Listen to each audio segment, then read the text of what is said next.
आज हम जिक्र करते हैं सुपरस्टार रहे संजय दत्त साहब की। संजय दत्त की ज़िंदगी में बड़े बड़े उतार चढ़ाव आए, लेकिन उन्होंने हर उतार चढ़ाव का मुकाबला किया और डटकर मुकाबला किया। तो दोस्तों, बड़ी हिम्मत की बात होती है, इंसान के साथ बड़ी बड़ी कठिनाइयाँ आती हैं, लेकिन वो शख्स हिम्मत करके अगर सारी कठिनाइयों का सामना करे तो वो सफलता की सीढ़ियाँ चढ़ता जाता है। ऐसे ही हमारे संजय दत्त साहब हैं। तो दोस्तों, आज हम बता रहे हैं कुछ फिल्में ऐसी थी जो एक दूसरों के लिए लिखी गई और वो फिल्म संजय दत्त साहब के पास आ गई और उन फिल्मों ने सफलता के नए नए रिकॉर्ड बनाए। ये कई बार हुआ, हमारे पहले एक्टरों के साथ भी हुआ, अभी भी हुआ। तो दोस्तों, आज हम जिक्र करने जा रहे हैं इस अपने एपिसोड में संजय दत्त साहब का। तो संजय दत्त साहब को कई फिल्में ऐसी मिली जो किसी और के लिए लिखी गई थी, लेकिन वो रोल संजय दत्त साहब ने की। तो शुरुआत करते हैं हम सुपरहिट फिल्म नाम से।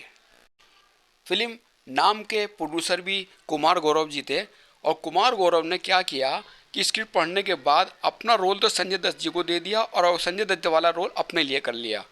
और जब इस बात का पता लगा तो राइंदा कुमार जी को बड़ा गुस्सा आया। उन्होंने कुमार गौरव को समझाया और कहा कि आपको जो रोल मैंने लिखवाया था वही रोल करना चाहिए था, क्योंकि वो एंग्री यंग मैन का रोल है और आपकी लाइफ उस रोल से बन जाती। लेकिन आप देखना, जब फिल्म रिलीज़ होगी तो इसी रोल की सबसे ज़्यादा चर्चा होगी।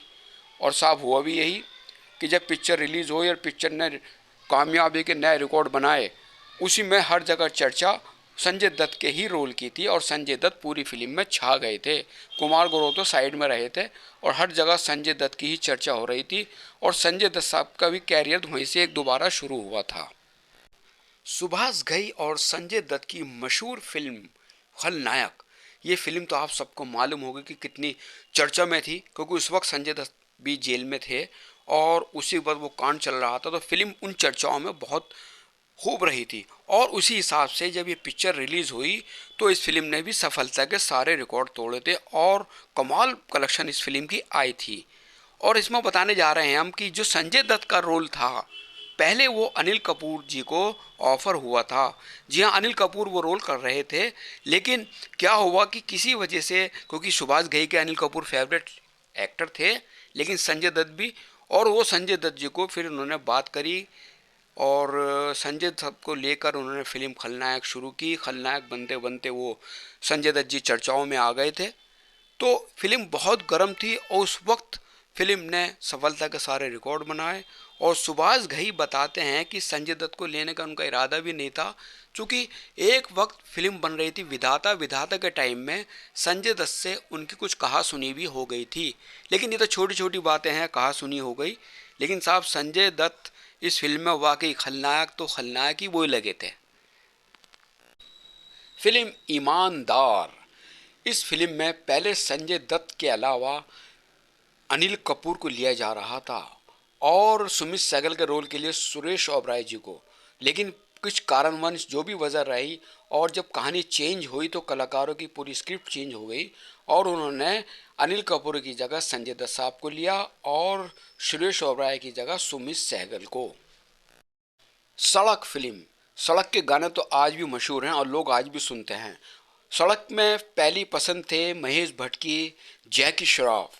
जैकी श्रॉफ की उन दिनों फिल्में हिट हो रही थी, जैसे राम लखन, और कई फिल्में सुपर हिट हुई थी। तो इस फिल्म में सड़क में पहले जैकी श्रॉफ साहब थे, लेकिन बाद में संजय दत्त साहब को लिया गया और संजय दत्त साहब ने भी वो भूमिका बड़े प्यार से निभाई और ज़बरदस्त निभाई। फिरोज़ खान साहब की फिल्म यलगार, यलगार में पहले अनिल कपूर और जैकी श्रॉफ को कास्ट किया गया था, लेकिन उनके सामने एक प्रॉब्लम यह आ गई थी कि फिरोज़ खान साहब ने यह कहा था कि आपको अपनी मूछें कटवानी पड़ेंगी, लेकिन वो दोनों तैयार नहीं हुआ, इसलिए उन्होंने ये फिल्म यलगार छोड़ दी कि मूछें नहीं कटवानी। हथियार, धर्मेंद्र, ऋषि कपूर और संजय दत्त, इन तीनों की तिगड़ी की फिल्म। पहले संजय दत्त वाला रोल अनिल कपूर साहब को दिया गया था, लेकिन अनिल कपूर साहब ये रोल नहीं कर पाए और ये संजय दत्त के पास आ गया। साहिबजादे, साहिबजादे के लिए पहले आमिर खान और चंकी पांडे जी को साइन किया गया था, लेकिन साहब इन दोनों ने जब ये फिल्म छोड़ दी, क्यों छोड़ दी ये नहीं पता, फिर इन दोनों की जगह संजय दत्त और आदित्य पंचोली ने ले ली थी। सुपर हिट फिल्म साजन, साजन की बात करते हैं तो साजन फिल्म में संजय दत्त साहब वाला रोल पहले आमिर खान जी को दिया गया था। आमिर खान को स्क्रिप्ट भी पसंद आई थी, लेकिन पता नहीं उन्हें क्या हुआ या कोई बात हुई, आमिर खान साहब ने रोल छोड़ दिया, तो ये रोल फिर संजय दत्त साहब ने किया और उस रोल के लिए वो फिट बैठे और सदा बाहर रहे। लोग आज भी उनके रोल को याद करते हैं।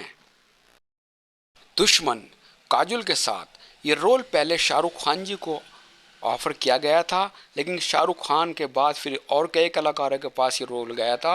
उनके पास से घूमता हुआ ये रोल फिर संजय दत्त साहब के पास आ गया था और संजय खान साहब ने ये रोल बड़ा खूबसूरती से निभाया था। मिशन कश्मीर। मिशन कश्मीर में पहले शाहरुख खान और अमिताभ बच्चन को लिया गया था, लेकिन उनके पास डेट नहीं थी क्योंकि उस टाइम मोहब्बतें की शूटिंग चल रही थी। दोनों ने ये फिल्म छोड़ दी और ये फिल्म संजय दत्त और ऋतिक रोशन के पास आ गई और ये फिल्म भी सफल रही थी। मुन्ना भाई MBBS।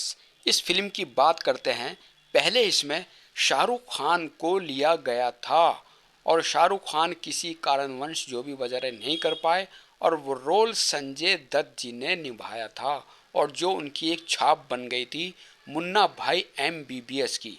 और उसके बाद इसके और भी पार्ट बने, वो भी सफल रहे थे। मुन्ना भाई MBBS आज भी सफल फिल्मों में गिनी जाती है। शब्द फिल्म में संजय दत्त साहब से पहले ये शाहरुख खान, सलमान खान और अक्षय कुमार को दिया गया था, लेकिन ये रोल फिर वापस संजय दत्त साहब के पास आ गया था और उन्होंने ये रोल बखूबी निभाया था। Eklavya the royal guard film में विधु विनोद चोपड़ा साहब चाहते थे कि संजय दत्त वाला रोल पहले शाहरुख खान साहब के पास दिया गया था, लेकिन वो नहीं कर पाए। उसके बाद खुशी खुशी ये रोल संजय दत्त साहब ने निभाया बखूबी और फिल्म भी ठीक ठाक रही। तो साहब ये थी हमारी आज की फिल्मों की कड़ी। और संजय दत्त साहब के बारे में बहुत फिल्में हैं जो किसी और के लिए लिखी गई, लेकिन वो संजय दत्त साहब ने निभाई। तो हम आपको अगले एपिसोड में बताएंगे कि संजय दत्त साहब ने कौन कौन सी फिल्में किस किस के साथ निभाई। तो बने रहिएगा हमारे चैनल के साथ और देखते रहिएगा वन स्टार इंटरटेनमेंट चैनल।